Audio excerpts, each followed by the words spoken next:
Hi friends, అందరికీ నమస్తే. Welcome to స్వేచ్ఛ టీవీ. ఈరోజు భారతదేశ వ్యాప్తంగా ఇండియా మొత్తం కూడా ఎలక్షన్ జరుగుతూ ఉంది. ఎలక్షన్ ఫీవర్ నడుస్తూ ఉంది. ఈ ఎలక్షన్ గురించి టీవీలో కొన్ని యాడ్స్ వస్తూ ఉంటాయి. అందులో ఒక యాడ్ వస్తూ ఉంది. అదేందో చెప్పే ప్రయత్నం చేస్తా. మన రాష్ట్రంలో తెలంగాణ, ఆంధ్రప్రదేశ్, తమిళనాడు కొన్ని రాష్ట్రాల్లో లలితా జ్యువెలరీ అనేది పేరు పొందినటువంటి సంస్థ. ఎందుకంటే ఆయన కిరణ్ కుమార్ అనే వ్యక్తి దాని యాడ్స్ కూడా ఆయన చేస్తూ ఉంటారు. వ్యాపారం కోసం కాదు, ఇది వ్యాపార ప్రకటన కాదు. ఓటు యొక్క విలువలు, ఓటు ఎట్లా వినియోగించుకోవాలి, అసలు ఓటు ఎవరు తెచ్చిరు అనే విధానాన్ని చెప్తా ఉన్నాడు. చెప్తూ అంత తప్పుడు ఇన్ఫర్మేషన్ ఇస్తూ ఉన్నాడు. ప్రజలకు ఒక టీవీలో యాడ్ వస్తూ వేల మంది, లక్షల మంది చూస్తున్నారంటే దాన్ని ఎలాంటి ఇన్ఫర్మేషన్ అయి ఉండాలి, ఎలా ఉండాలి, అది కనీసం అంత పెద్ద సంస్థను పెట్టుకొని ఒక యాడ్ చేస్తున్నప్పుడు కనీసం దాని గురించి అవగాహన లేకుండా కాదు, ఇది కావాలని చేస్తున్నారని చెప్పేసి అర్థమవుతా ఉన్నది. ప్రజలకు తప్పుడు ఇన్ఫర్మేషన్ అయితే ఇస్తూ ఉన్నారు.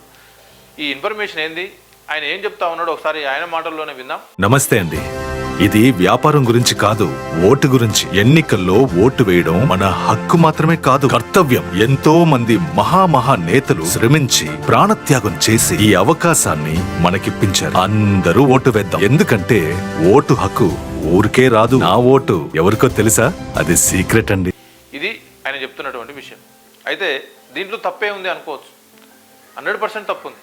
ఆయన మాట్లాడుతూ ఏమంటా ఉన్నాడు, ఓటక్కు కోసం ఎంతోమంది ప్రాణాలు త్యాగం చేశారు, ఎంతోమంది త్యాగ ఫలితం ఓటు వచ్చిందని చెప్తా ఉన్నాడు. ఎవరి త్యాగం, అసలు ఎవరు ఈ ఓటక్కు తీసుకొచ్చింది, అసలు ఓటక్కు యొక్క ప్రాధాన్యత ఏంది, దీని గురించి తెలియజేసే ప్రయత్నం అయితే చేస్తా. ఈ ఓటక్కు ఏ విధంగా వచ్చింది, ఈ ఓటక్కు అనేది 2వ రౌండ్ టేబుల్ కాన్ఫరెన్స్లో చర్చించడం జరిగింది.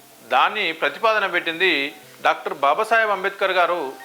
ఈ ఓటు అనే ప్రతిపాదన బ్రిటిష్ ప్రభుత్వం ముందర పెట్టాడు 1932లో 2వ రౌండ్ టేబుల్ సమావేశం. అయితే అక్కడ ఈ ఓటకు చర్చకు వస్తూ ఉన్నది. అక్కడ ఎవరెవరు ఉన్నారు, ఇండియా నుంచి ప్రాతినిధ్యం ఎవరెవరు వహిస్తూ ఉన్నారంటే గాంధీ అనే వ్యక్తి, నెహ్రూ అనే వ్యక్తి, వల్లభాయ్ పటేల్ అనే వ్యక్తి.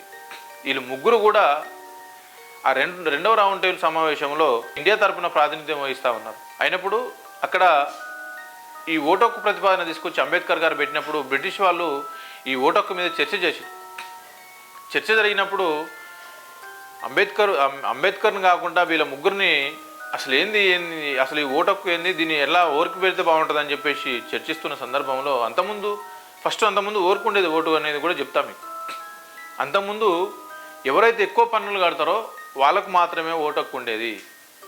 అది కూడా ఓన్లీ మగవాళ్ళకు మాత్రమే, ఆడవాళ్లకు, మహిళలకు లేదు. అగ్రవర్ణ మహిళలకు కూడా ఓటక్కు లేదు, గుర్తుపెట్టుకోండి.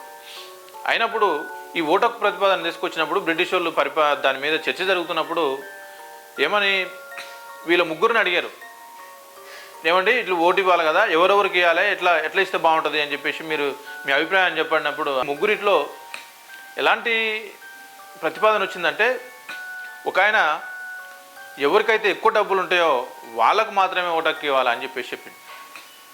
ఇంకొక ఆయన ఎవరైతే శిస్తు ఎక్కువ కడతారో, ఎవరైతే ఓటక్కు డబ్బులు ఎవరికి ఎక్కువ ఇస్తారో వాళ్ళకి మాత్రమే ఓటక్కు ఇవ్వాలి అని చెప్పిండు.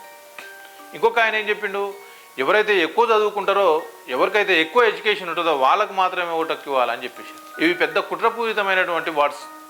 ఎట్లా అంటున్నంటే, అంతకుముందు మహిళలకు చదువులేదు, తక్కువ ఉన్నా కూడా అది 1800 పూలే టైంలో నుంచి, పూలే సావిత్రిబాయి టైం నుంచి మాత్రమే మహిళలకు చదువు వచ్చింది.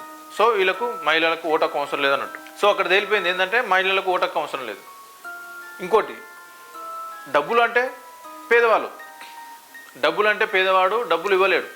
సో పేదవాళ్ళకు కూడా ఓటక్కు అవసరం లేదు. ఇంకోటి, ఉన్నత విద్య ఆ రోజుల్లో ఎవరికి, ఎస్సీ ఎస్టీలకు ఆ రోజుల్లో ఉన్నత విద్య ఎస్సీ ఎస్టీ బీసీలో ఎవరికి కూడా లేదు, చాలా తక్కువగా ఉండే. సో వాళ్ళకు కూడా ఓటక్కు అవసరం లేదు. అంటే పేదవాళ్ళకు ఓటక్కు అవసరం లేదు, ఓన్లీ ధనికులకు, అగ్రవర్ణాలకు మాత్రమే ఓటక్కు కావాలని వాళ్ళ ఉద్దేశం. అది అక్కడ వాళ్ళు చెప్పినటువంటి విధానం. తర్వాత అంబేద్కర్ దగ్గరికి వచ్చినప్పుడు అంబేద్కర్ గారు చెప్పారు, ప్రజల దగ్గరికి నాయకుడు పోవాలంటే ఓటక్కు కావాలి. ప్రజలకు ఒక సామాన్య మనిషికి ఓటక్కు ఉంటేనే ఆయన దగ్గరికి నాయకుడు వస్తాడు. కాబట్టి ప్రతి ఒక్కరికి ఓటక్కు ఇవ్వాలని చెప్పేసి, ఆడ లేదు, మగ లేదు, కులము లేదు, మతము లేదు, పెద్ద లేదు, చిన్న లేదు, అందరికీ కూడా ఓటక్కు కావాలి.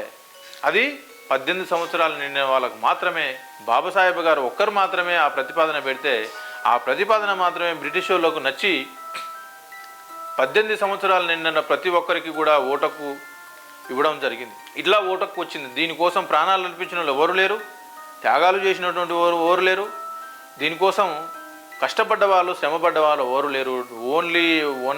ఓన్లీ అంబేద్కర్ గారు తప్ప దీనికోసం కష్టపడ్డవారు, దీనికోసం శ్రమించిన వారు ఎవరు లేరు. 1950లో సార్వత్రిక ఎన్నికలు జరిగినప్పుడు ఆ ఎన్నికల్లో మాత్రమే ఓటుకి వినియోగించుకోవడం జరిగింది ప్రతి ఒక్కరు.